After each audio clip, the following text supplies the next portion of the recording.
I'm back, bringing you stories you've never heard.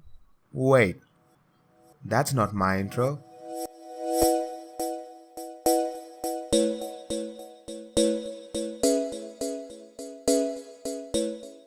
Hello everybody and welcome back. So, the best time of the year is here. Christmas is near. And what better gift to give yourself than a gaming PC? So today, we're going to discuss a gaming PC build for 50,000 rupees. Now this PC is absolutely going to smash gaming performances. So if you want to see the gameplay benchmarks, don't forget to watch till the end of the video. So before we go ahead with this build, I just want to tell you that if this budget is too high for you, you can check out my other PC build videos. That link will be in the description and up in the I button. Alright, so let's not waste any more time and let's get straight to this video.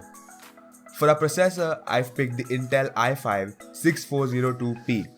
I personally like the P series processors because they're much cheaper compared to the other ones, and the only downside to them is that the built-in graphics are not as good as the other ones.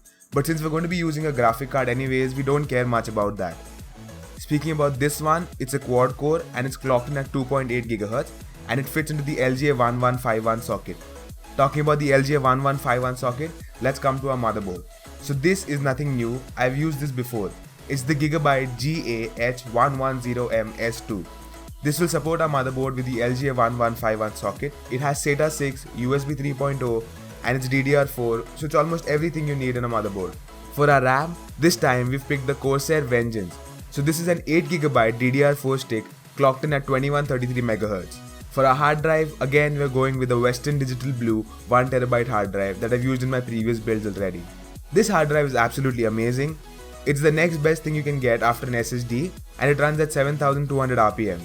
Same goes for a power supply. Again we're using the Corsair Rs.50.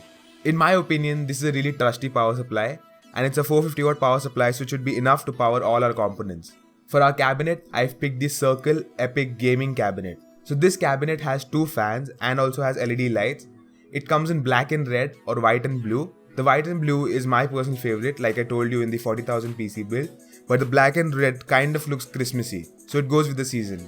Also, this cabinet supports USB 3.0 if you're looking for that. And last but definitely not the least, the graphics card. So here there's a bit of a jiffy.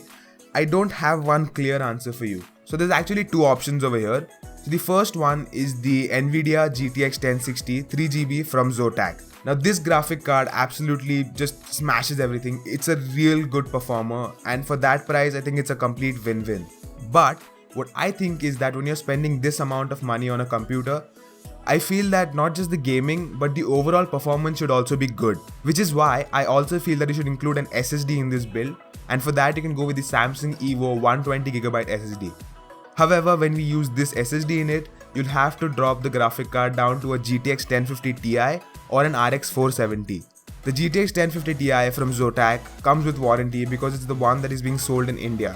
However, the RX 470 that is being sold in the same price range actually comes from the Amazon Global Store. So that comes directly from the US and there's no warranty in India. So if you're okay with that, I'd say go with the RX 470 and the SSD. But if you want warranty, go with the 1050 Ti and the SSD. So how will the performance differ? Well, the 1060 Ti will definitely be smashing all the way. The RX 470 will perform slightly below that and the 1050 Ti slightly below that. Either ways you'll see amazing gaming performance, but including an SSD will really do you good. Okay, so now finally let's see how this PC performs. So for the gaming performance, I've used the GTX 1060 as a benchmark. You can assume slightly lesser frames on the other two graphic cards accordingly. So the first game on our list is Crysis 3. So you can play this at 1080p with everything maxed out at 45 frames per second. Next, we have Witcher 3. You can play this at 1080p as well, again everything maxed out at 45 frames per second. Then we have Assassin's Creed Unity. Again you can play this at 1080p maxed out, but you'll get close to 60 to 65 frames per second on this one. Next is Rise, Son of Rome. You can play this at 1080p at the highest settings at 70 frames per second.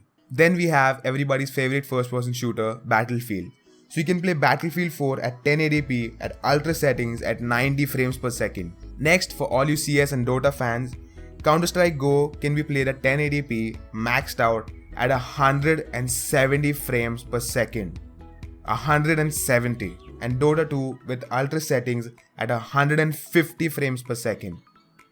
150, that is just crazy stuff. And last, everybody's favorite, GDA 5. You can play this at very high settings at 70 frames per second. Alright folks, so that was pretty much it for me in this video. I hope you enjoyed this. Don't forget to hit that like button and comment and let me know your thoughts about this. Definitely do not forget to subscribe. Until next time, goodbye.